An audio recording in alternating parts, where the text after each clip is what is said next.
নূহ আলাইহিস সালাতু ওয়াস সালাম আল্লাহ পাক রব্বুল আলামিনকে বলতেছেন সুম্মা ইন্নী আ'লানতু লাহুম ওয়া আসরারতু লাহুম ইসরারা। নূহ আলাইহিস সালাতু ওয়াস সালাম বলেন আমি গোপনে দাওয়াত দিয়েছি, প্রকাশ্যে দাওয়াত দিয়েছি। জোরে বলেন সুবহানাল্লাহ। উঁচু আওয়াজে দাওয়াত দিয়েছি, গোপনে দাওয়াত দিয়েছি, সব সময় দাওয়াত দিয়েছি। এরপরেও আমার উম্মতেরা আমাকে গালি দিয়েছে, বকা দিয়েছে, আমার উম্মতেরা আমাকে মারধর করেছে। জোরে বলেন নাউজুবিল্লাহ। কি করেছে? সুম্মা ইন্নী আ'লানতু লাহুম ওয়া আসরারতু লাহুম ইসরারা। আমি গোপনে দাওয়াত দিয়েছি, প্রকাশ্যে দাওয়াত দিয়েছি, রাত্রে দাওয়াত দিয়েছি, দিনে দাওয়াত দিয়েছি, সব সময় আমি আমার উম্মতদেরকে দাওয়াত দিয়েছি। এরপরেও আমার উম্মতেরা আমাকে গালি দিয়েছে, বকা দিয়েছে, মেরেছে। জোরে বলেন নাউজুবিল্লাহ। ইউরসিলিস সামাআ আলাইকুম মিদরারা। সকলে মোহাব্বতে জবান খুলে মদিনা ওয়ালার প্রেমকে অন্তরে নিয়ে দুরূদ ইব্রাহিম পড়ি। আল্লাহুম্মা সাল্লি আলা মুহাম্মাদ ওয়া আলা আলি মুহাম্মাদ কামা সাল্লাইতা আলা ইব্রাহিম ওয়া আলা আলি ইব্রাহিম ইন্নাকা হামিদুম মাজিদ।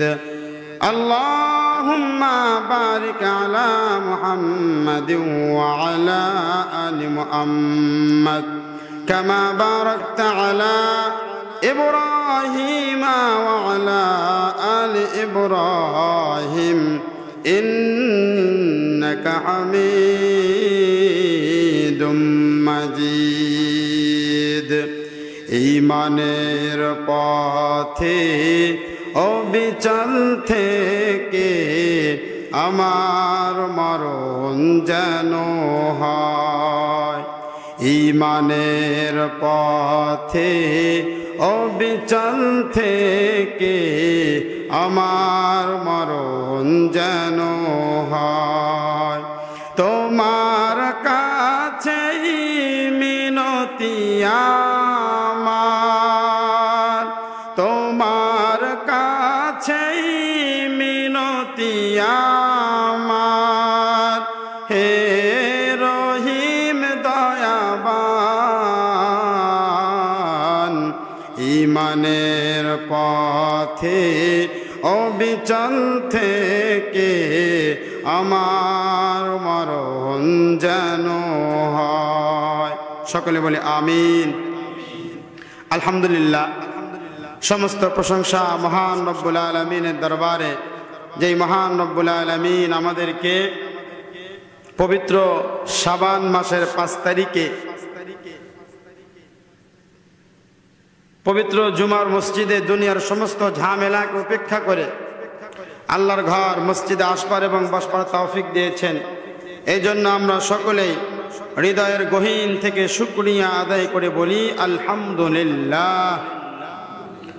লক্ষ কোটি দুরূদ সালাম আকায়ে নামদার তাজদার মদিনা মরুদুলাল মুহাম্মদ মুস্তাফা।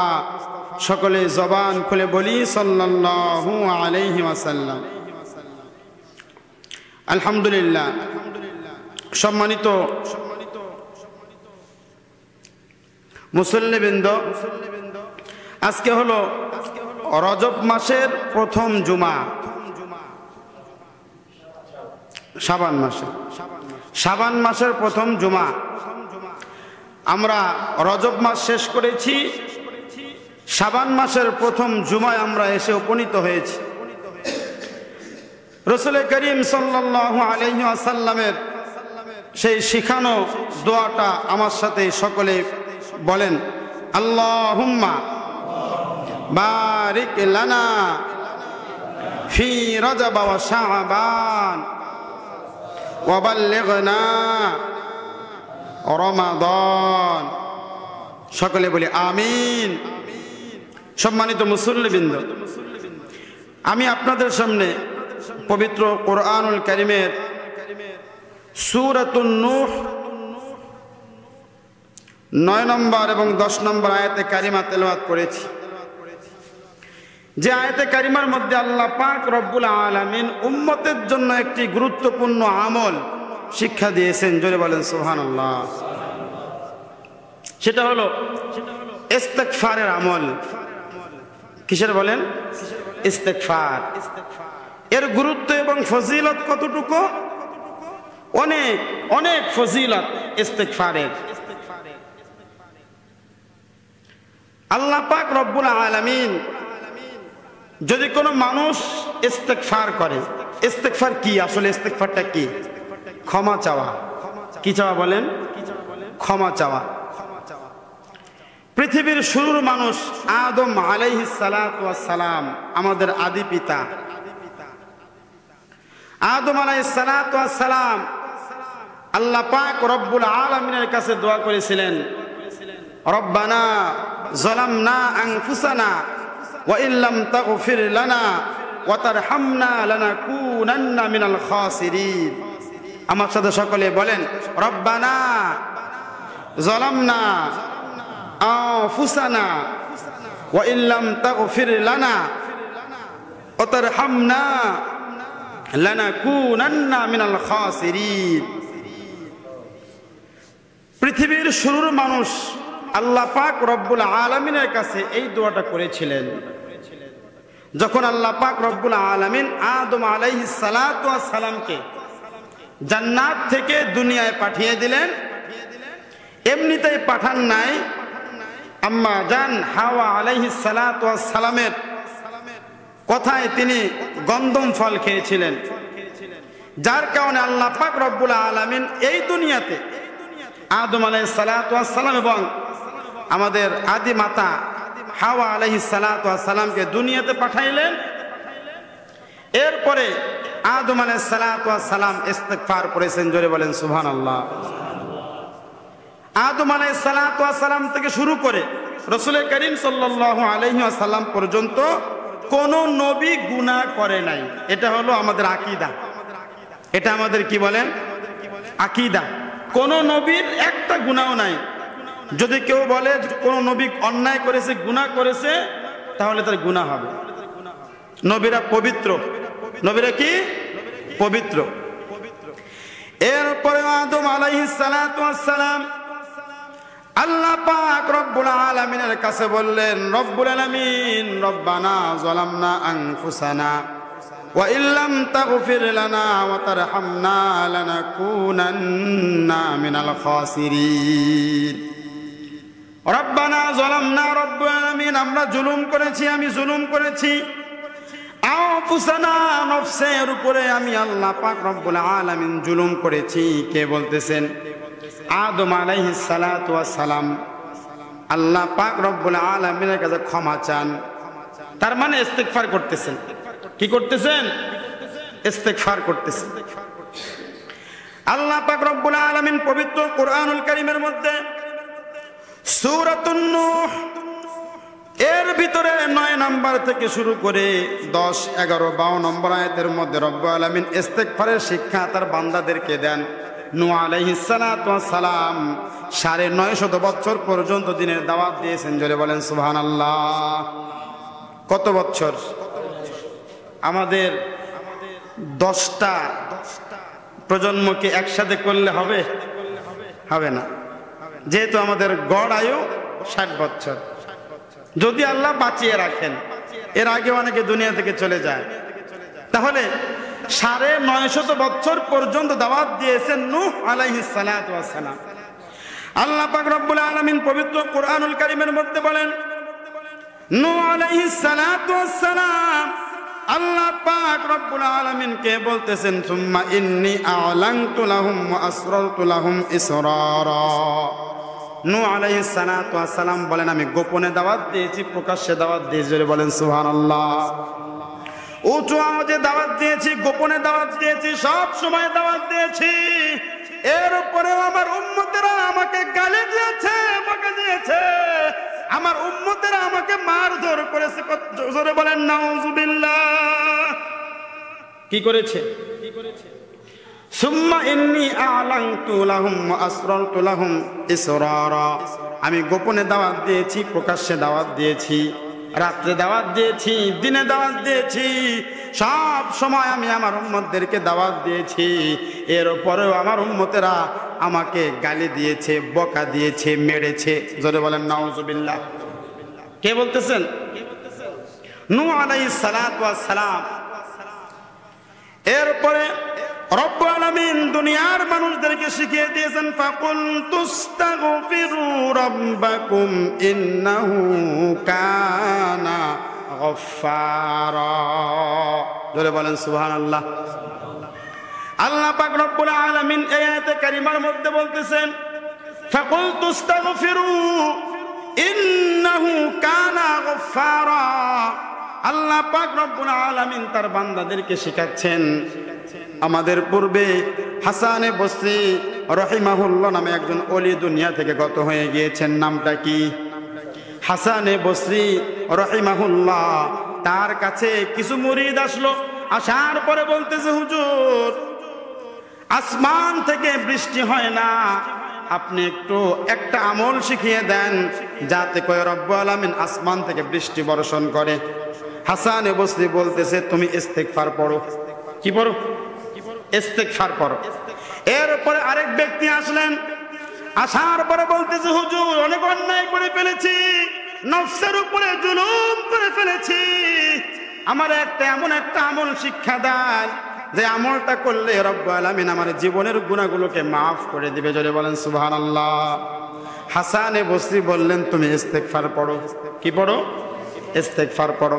আরেক ব্যক্তি আসলেন। আসার পরে বলতেছে, হুজুর, আমার কোনো সন্তান হয় না, এমন একটা আমল আমাকে শিক্ষা দেন যে আমলটা করলে রব্বুল আলামিন আমাকে সন্তান দান করবে। হাসানে বসরি তার মুরিদকে বললেন, তুমি ইস্তেগফারের আমল করো। কয়টা গেল? আসমান থেকে বৃষ্টি হয় না, কি বললেন? ইস্তেগফার পড়ো। জীবনে অনেক বেশি গুনাহ করে ফেলেছো, কি বললেন? ইস্তেগফার পড়ো। এরপরে কোনো সন্তান হয় না, কি আমল শিক্ষা দিলেন? ইস্তেগফার পড়ো। আরেক ব্যক্তি আসলেন। আসার পরে বলতেছেন, সংসারের মধ্যে অভাব অনটন, এমন একটা আমল শিক্ষা দেন যে আমলটা করলে টাকা পয়সা উপার্জন করে নিজের স্ত্রী সন্তানদেরকে সুখে রাখতে পারবো। কয় নাম্বারে গেল? 4 নাম্বার। আরেক ব্যক্তি আসলেন। আসার পরে বলতেছে, হুজুর, জমিনের মধ্যে ফসল লাগাইছি, জমিনের ফসলগুলি ভালো হয় না, এমন একটা আমল শিক্ষা দেন যে আমলটা করলে ফসলটা ভালো হবে। জানার দরকার আছে কি নাই? হাসানে বসরি রহিমাহুল্লাহ বলতেছেন, ইস্তেগফার পড়ো। সামনে যে সমস্ত তার সামনে মুরিদরা ছিল, মুরিদরা বলতেছে, হুজুর, 5 জন 5টা পরামর্শ চেয়েছে আপনার কাছে, আপনি একই উত্তর দিয়েছেন, বুঝলাম না। হাসানে বসরি বলতেছে, এটা আমার কথা না, আমার পূর্বে শত শত হাজার হাজার বছর পূর্বে আল্লাহ পাক রব্বুল আলামিন আমলটা শিক্ষা দিয়েছেন। জোরে বলেন সুবহানাল্লাহ।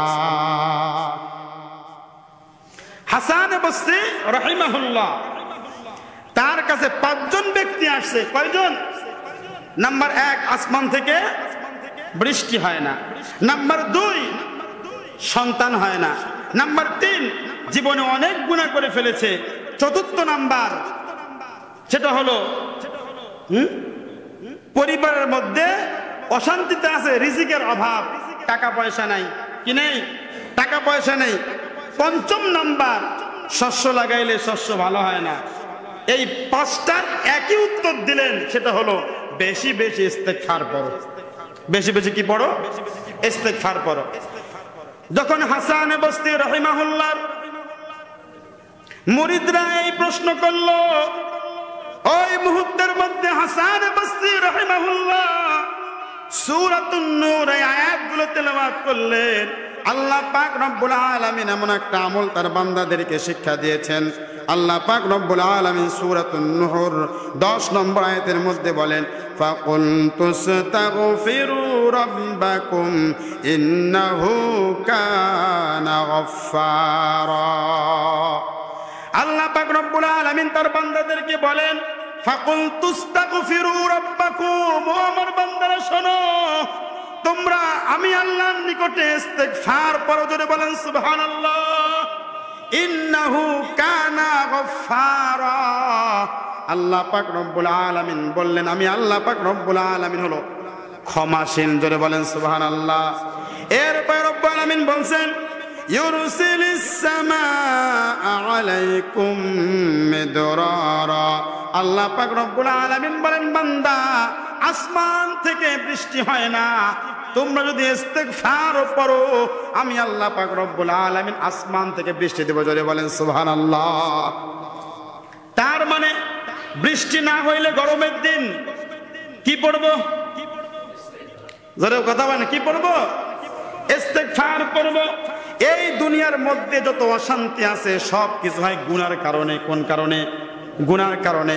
এই জন্যই তো আল্লাহর পয়গম্বর সরকার দু আলম নবী 5 ওয়াক্ত নামাজের পরে ইস্তিগফার করতে বলেছেন। অনেকেই বলে নামাজ পড়ে উঠলো তুই আবার কোন গুনাহ করলে ইস্তিগফার করিস, আছে কি নাই? বলে কি বলে না? আরে নামাজের পরেও কি ইস্তিগফার পড়া লাগে নাকি? ইস্তিগফার এমন একটা আমল যে আমলটা সব সময় পড়তে হয়। জোরে বলেন সুবহানাল্লাহ। রাতে বেলায় ঘুমাবেন ইস্তিগফার করবেন, আস্তাগফিরুল্লাহ রাব্বি মিন কুল্লি যামবি ওয়া আতুবু ইলাইহি। আমার সাথে সকলে বলেন আস্তাগফিরুল্লাহ রাব্বি মিন কুল্লি যামবি ওয়া আতুবু ইলাইহি। আস্তাগফিরুল্লাহ, হে আল্লাহ আমরা তোমার কাছে ক্ষমা চাই। কি চাই? মিন কুল্লি যামবি, আমার সমস্ত পাপ থেকে, অন্যায় থেকে, ওয়া আতুবু ইলাইহি, ওগো আল্লাহ আমি তওবা করতেছি এবং ফিরে আসতেছি। জোরে বলেন সুবহানাল্লাহ। এরপরে রব্বুল আলামিন বলছেন, ওয়া ইউমদিদুকুম বিআমওয়ালিন ওয়া বানিন। যার সন্তান হয় না বেশি বেশি ইস্তিগফার করো। ওয়া ইউমদিদুকুম বিআমওয়ালিন ওয়া বানিনা, আমি আল্লাহ পাক রব্বুল আলামিন তোমাকে সন্তান দেব। জোরে বলেন সুবহানাল্লাহ। এরপর রব্বুল আলামিন বলেন বিআমওয়ালিন, যার মাল নাই, সম্পত্তি নাই, কি নাই? মাল নাই, সম্পত্তি নাই, পরিবার নিয়ে অশান্তির মধ্যে আছে, যদি ওই ব্যক্তি বেশি বেশি ইস্তিগফার পড়ে আল্লাহ পাক রব্বুল আলামিন তাকে টাকা পয়সার মালিক বানিয়ে দিবেন। জোরে বলেন সুবহানাল্লাহ। এরপর রব্বুল আলামিন বলতেছেন, ওয়াজআল লাকুম জান্নাতি ওয়াজআল লাকুম আনহারা। আল্লাহ পাক রব্বুল আলামিন তার জান্নাতটাকে সুসজ্জিত করে দিবেন। জোরে বলেন সুবহানাল্লাহ। তার মানে ইস্তিগফার আমল আমাদেরকে বেশি বেশি করতে হবে। কি বলেন? ইস্তিগফার 5 ওয়াক্ত নামাজের পরেও পড়তে হবে। এবং রাসূল করিম সাল্লাল্লাহু আলাইহি ওয়াসাল্লাম যার কোনো গুনাহ ছিল না, ওই মানুষটাও এক বর্ণনার মধ্যে পড়লাম ঘুমানোর পূর্বে 70 বার ইস্তিগফার পড়তেন। জোরে বলেন সুবহানাল্লাহ। কয়বার? আপনি আমি দিনে কয়বার ইস্তিগফার পড়ি? যারা 5 ওয়াক্ত নামাজ পড়ে হয়তো বা নামাজের পরে 5 বার পড়তে পারে, কিন্তু কয়জনে পড়ি ইস্তিগফার? এই ইস্তিগফার আমল এমন একটা আমল যে আমলটা করলে আপনার পরিবার থেকে অশান্তি চলে যাবে। জোরে বলেন সুবহানাল্লাহ। যারা আজকে আমরা শান্তি হন্নি হয়ে খুঁজে বেড়াচ্ছি, অথচ শান্তির আমল আল্লাহ পাক রব্বুল আলামিন নিজে শিক্ষা দিয়েছেন। কথা বলেন ঠিক কিনা? এই জন্য আজকে থেকে ইস্তিগফার করব তো ইনশাআল্লাহ। কখন করব? সব সময়। কাজে বের হচ্ছেন ওই সময় বলবেন, ইস্তিগফার করবেন, আল্লাহ পাক রব্বুল আলামিন কাজের মধ্যে বরকত দিবেন। জোরে বলেন সুবহানাল্লাহ। ঘুমানোর পূর্বে ইস্তিগফার পড়বেন। ঘুমানোর পূর্বে ইস্তিগফার পড়লে আল্লাহ পাক রব্বুল আলামিন যদি আপনাকে ওই ঘুমের মধ্যে মৃত্যু দিয়ে দেয়, আপনি নিশ্চিত আল্লাহ পাক রব্বুল আলামিন জান্নাতে চলে যাবেন। জোরে বলেন সুবহানাল্লাহ। তাহলে ইস্তিগফারটা আমাদের শিখতে হবে কি হবে না? শিখে নেবেন। যারা পারেন, অনেক ইস্তিগফার আছে, অনেক। সবচেয়ে ছোট ইস্তিগফার আস্তাগফিরুল্লাহ রাব্বি মিন কুল্লি যামবি ওয়া আতুবু ইলাইহি। কোরআন থেকে আপনাদের আমল শিক্ষা দিচ্ছে, আমলটা শিখেন, 100% কাজে লেগে যাবে।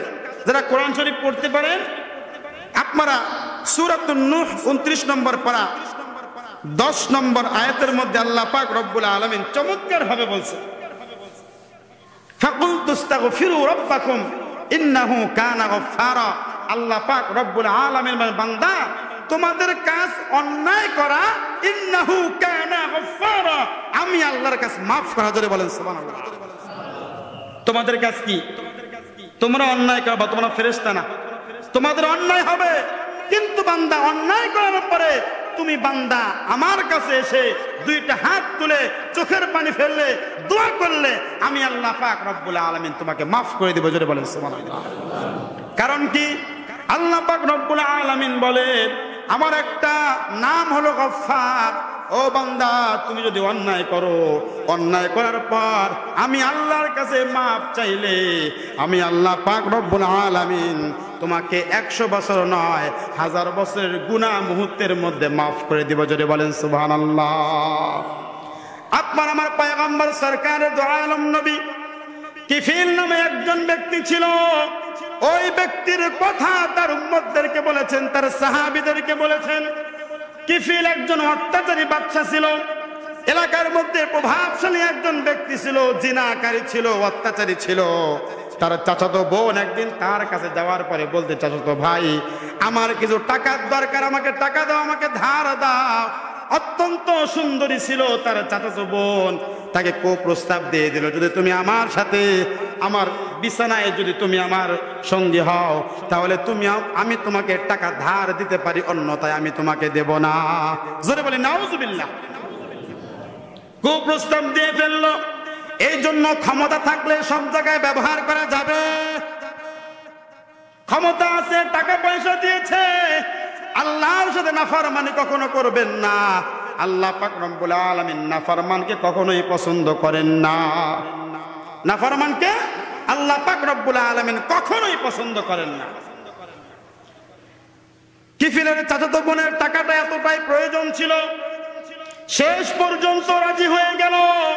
কিফিল তাকে টাকা দিয়ে দিল। সময় চলে আসলো, ওই মহিলা কিফিলের চাচাতো বোন তার সাথে যখন নাকি ঘরের মধ্যে অবস্থান করতেছে, তার চাচাতো বোন চোখের মধ্যে পানি পানি ফেলে ফেলে কাঁদতেছে। কিফিল বলতেছে, কিরে, টাকা নেওয়ার সময় তো এরকম কোনো কথা ছিল না, তুই কেন এখন কাঁদতেছিস? ওই মুহূর্তের মধ্যে কিফিলের চাচাতো বোন আরো ফুপিয়ে ফুপিয়ে কান্দে আর বলে, ও কিফিল, তুমি আমার সাথে অন্যায় করবা, ব্যভিচারী করবা, আমি চিন্তা করতেছি কিয়ামতের ময়দানে এই চেহারা নিয়ে আল্লাহর সামনে আমি কেমনে হাজিরা দিব। আল্লাহু আকবার। কিফিলের মনের মধ্যে ভয় চলে আসলো। কিফিল চিন্তা করতেছে, এত অন্যায় করলাম, অবিচার করলাম, মানুষের ধন সম্পদ মেরে খাইলাম, কত মেয়ের জীবন নষ্ট করে ফেললাম, কোনদিন তো আমি এই আফসোসটুকু করলাম না। সামান্য তুমি একদিন আমার সাথে জিনা করতে আসছো, আর তুমি ক্রন্দন করতেছো। আল্লাহকে সাক্ষী রেখে বলতেছি, আমি আর কোনোদিন জিনা করব না, তোমারে মাফ করে দিলাম। যখন কিফিল এই কথাটা বলেছে, আল্লাহ পাক রব্বুল আলামিন ওই কিফিলের ওই রাত্রিবেলায় মৃত্যু দিয়েছে। আল্লাহু আকবার বলেন। এলাকা থেকে কিফিল যখন দুনিয়া থেকে চলে গেছে, সকাল হয়েছে, এলাকার মধ্যে যখন জানাজানি হয়ে গেছে কিফিল দুনিয়া থেকে মারা গেছে, প্রত্যেকটা মানুষ অনেক খুশি, অনেক আনন্দিত। কারণ এলাকা থেকে যখন অত্যাচারী কেউ মৃত্যুবরণ করে, মানুষ খুশি হয় না? জুলুম করে, অত্যাচার করে, মানুষের সম্পদ জোর করে দখল করে, ওই মানুষটা যে মারা গেছে, মারা যাওয়ার পরে প্রত্যেকটা মানুষের মুখে হাসি। কিফিলকে এক নজর দেখার জন্য আসছে, জীবনে কত অত্যাচার করেছে, জীবনে কত পাপাচার করেছে, তাকে তাড়াতাড়ি জমির উপর আছে, জমিন থেকে আমরা বিদায় দেই। ওই মুহূর্তের মধ্যে আল্লাহ পাক রব্বুল আলামিন কিফিলের ঘরের দরজার মধ্যে লিখে রেখেছেন, খবরদার খবরদার, তোমরা কিফিলকে জিনা কাহিনী বলো না। কিফিলের এক রাত্রিবেলার আমল আল্লাহ পাক রব্বুল আলামিন এতটাই পছন্দ করে নিয়েছে, আল্লাহ পাক রব্বুল আলামিন কিফিলের আমলকে কবুল করে তাকে জান্নাতি বানায়া দিয়েছে। আল্লাহ পাক রব্বুল আলামিন কিফিলকে জান্নাতি বানিয়ে দিয়েছে। এর মানে হলো তাওবা, ইন্নাহু কানা গফফারা। আল্লাহ পাক রব্বুল আলামিন বলছেন, বান্দা, তোমাদের কাজ গুনাহ করা, অন্যায় করা, অবিচার করা, আমি আল্লাহর কাছে তওবা করলে, মাপ চাইলে, ইস্তেগফার করলে আমি আল্লাহর দায়িত্ব হয়ে যায় তুমি বান্দাকে মাফ করা। জোরে বলেন সুবহানাল্লাহ। ইস্তেগফার করবো তো ইনশাআল্লাহ। আমরা অন্যায় করি সারাদিন, ঘুম থেকে ওঠার পর রাত্রেবেলায় চিন্তা করেন রাসূল করিম সাল্লাল্লাহু আলাইহি ওয়াসাল্লাম নিজেও কোন বর্ণনায় 70 বার, কোন বর্ণনায় 100 বার তিনি ইস্তেগফার করতেন। আস্তাগফিরুল্লাহ রাব্বি মিন কুল্লি যামবি ওয়া আতুবু ইলাইহি। যারা পারেন না ওরা বলবেন আল্লাহ তুমি আমারে মাফ করে দাও, তুমি আমারে মাফ করে দাও, তুমি আমারে মাফ করে দাও। কয় মিনিট লাগবে বলেন তো? না হয় লাগলোই 10 মিনিট, আধা ঘন্টায় লাগলো। ফজিলত কি? ওই রাত্রিবেলায় মৃত্যুবরণ করলে আল্লাহ পাক রব্বুল আলামিন আপনাকে বিনা হিসাব জান্নাত দান করবেন। আস্তাগফিরুল্লাহ রাব্বি মিন কুল্লি যামবি ওয়া আতুবু ইলাইহি। এই জন্য যদি শয়তানের কুমন্ত্রণায় গুনাহ করেও ফেলেন সাথে সাথে মাপ চাবেন কার কাছে? আল্লাহর কাছে। বলবেন আল্লাহ আমি অন্যায় করেছি, গুনাহ করেছি, হ্যাঁ আমি অন্যায় করেছি, কিন্তু তোমার একটা নাম গফফার। জোরে বলেন সুবহানাল্লাহ। আল্লাহ তুমি নিজে বলেছো ফাকুল তুস্তাগফিরু রাব্বাকুম, ও আমার বান্দারা তোমরা তওবা করো তোমাদের রবের কাছে। আমাদের রবকে আরেকটু জোরে বলেন কে? আল্লাহ। জোরে বলেন আল্লাহ। ওই আল্লাহ বলতেছেন ইন্নাহু কানা গফফারা। ও বান্দা তোমরা তোমাদের রবের কাছে মাপ চাও, তোমাদের রবের একটা নাম হলো গফফার। জোরে বলেন সুবহানাল্লাহ। এই জন্য ইস্তেগফার করবো তো ইনশাআল্লাহ। কখন থেকে? ভালো কাজ করি, গুনার কাজ করি, যে কাজে করি, তারপরে ইচ্ছা করে গুনার কাজ করি, আবার তওবা করেন না আল্লাহর কাছে। খবরদার, ইচ্ছা করে কেউ আমরা গুনার কাজ করব না। যে কাজে করি, ভালো কাজ যদি করি, ওই ভালো কাজের মধ্যে ত্রুটি বিচ্যুতি থাকতে পারে কি পারে না? যদি থেকে থাকে আল্লাহ পাক রব্বুল আলামিন বলেন ইন্নাহু কানা গফফারা, নিশ্চয় তিনি গফফার, যিনি তোমাদের রব। জোরে বলেন সুবহানাল্লাহ। আল্লাহ পাক রব্বুল আলামিন আমাদের সকলকেই প্রত্যেকটা কাজে ইস্তেগফার করার তৌফিক দিক। সকলে বলে আমিন। আমরা সকলে, আপনারা সকলে আমার সাথে বলেন আস্তাগফিরুল্লাহ রাব্বি মিন কুল্লি যামবি ওয়া আতুবু ইলাইহি। আমরা ইনশাআল্লাহ প্রত্যেকদিন ঘুমানোর পূর্বে পড়বো ইনশাআল্লাহ। আল্লাহ পাক রব্বুল আলামিন আমাদের সকলকে প্রত্যেকটা কাজে বেশি বেশি ইস্তেগফার করার